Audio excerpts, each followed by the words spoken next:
खबरदार, होशियार इदारों पर तनकीद और फेक न्यूज़ फैलाने वालों को जेल की हवा खाना पड़ेगी। हुकूमत की इलेक्ट्रॉनिक क्राइम्स कानून में तरमीम की मंजूरी। फौज और अदलिया पर तनकीद करने वालों को 5 साल कैद होगी। झूठी खबरें फैलाने वालों को सजा के साथ 10 लाख जुर्माना होगा। FIA के साथ पुलिस भी मुकदमात दर्ज कर सकेगी।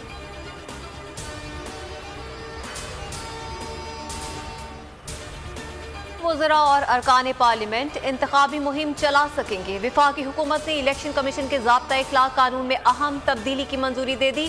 रैलियों में शिरकत और जलसों से खिताब किया जा सकेगा। इलेक्शन शेड्यूल के बाद तरक्याती स्कीमों पर पाबंदी बरकरार रहेगी। सदर की मंजूरी के बाद ऑर्डिनेंस लागू हो जाएगा। शहबाज शरीफ और जहांगीर तरीन के दरमियान खुफिया मुलाकात। अंदरूनी कहानी सामने आ गई। ज़राए का बताना है कि मुलाकात में जहांगीर तरीन ने शहबाज शरीफ को 24 अरकान की फहरिस्त दी। कहा, ग्रुप के 24 अरकान को नून लीग टिकट की जमानत दे तो हम अदम एतमाद में साथ देंगे। शहबाज शरीफ ने यकीन दहानी के लिए वक्त मांग लिया। पार्टी मुशावरत के बाद हतमी फैसला होगा। जहांगीर तरीन पार्टी के साथ रहेंगे। फवाद चौधरी का दावा, कहते हैं हुकूमत को पंजाब और विफाक में कोई खतरा नहीं। गुलाम सरवर बोले, दोस्ती तरीन के साथ है मगर जीना मरना इमरान खान के साथ है।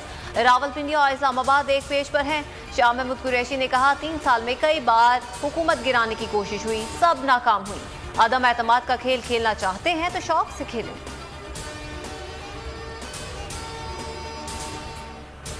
तहरीकी अदम एतमाद के लिए मरकज और पंजाब में गिनती पूरी कर ली। राना सनाउल्लाह का दावा, कहते हैं हुकूमत को दिन में तारे दिखाए जा रहे हैं।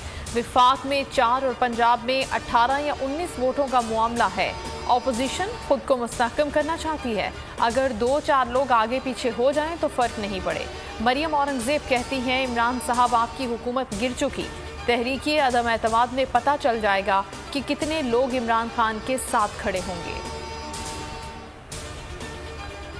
अवाम के लिए बुरी खबर, बिजली की कीमत में 6 रुपये 10 पैसे फी यूनिट इजाफे का इम्कान। पावर कंपनियों ने नेपरा को दरख्वास्त दे दी। ऑपोजिशन लीडर शहबाज शरीफ कहते हैं, इमरान नियाजी घर जाए, अवाम की बद्दुआएं न ले। अवाम को महंगा तरीन वज़ीर आज़म कबूल नहीं।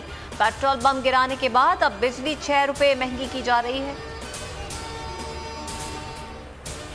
सहाफ़ी अतहर मतीन आहू और सिस्कियों में सपुर्द खाक। नमाज जनाजा में सादर आरिफ अलवी, गवर्नर सिंध सईद गनी समेत सूबाई वुज़रा, MKM के रहनुमा, सहाफ़ियों और मुख्तलिफ तबका फ़िक्र के लोगों की बड़ी तादाद में शिरकत। यासीनाबाद में वालिद के बराबर कब्र में तदफीन। अतहर मतीन को गुज़श्ता रोज़ डाकुओं ने गोली मार के कत्ल कर दिया था। वज़ीर आला कहते हैं कातिलों को जल्द गिरफ्तार करेंगे। पाकिस्तान से फरार 341 मफरूर इश्तिहारी मुल्जिमान को वतन वापस ना लाया जा सका। इंटरपोल को दी गई 160 शूटर्स की फहरिस्त सामने आ गई। पंजाब पुलिस ने मजीद 181 इश्तिहारियों की फहरिस्त मुरतब कर ली। पुलिस ज़राए के मुताबिक लाहौर में अब भी दर्जनों शूटर्स मौजूद हैं। हिदायत बैरून मुल्क से दी जाती हैं।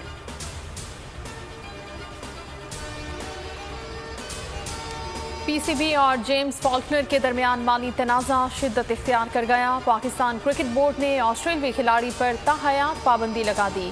बोर्ड ने गैर मुल्की खिलाड़ियों के तमाम इल्ज़ामात मुस्तरद कर दिए। फॉल्कनर ने PSL 7 में मुआवजा न मिलने का इल्ज़ाम लगाया था। PCB ने पुराने अकाउंट में ट्रांसफ़र किए थे। और PSL में सुपर मुकाबले, इस्लामाबाद यूनाइटेड और लाहौर कलंदर्स मद्दे मुकाबिल। शाहीन 11 की बैटिंग जारी। आज के मैच में फतह यूनाइटेड को अगले मरहले में पहुंचाएगी। हर मैच पर ग्रेट क्रिकेटर जावेद मियादाद का तज्जिया और तबसरा जानिए सिर्फ वो न्यूज़ पर। सब्सक्राइब करें और बेल दबाएं ताकि कोई खबर रह न जाए।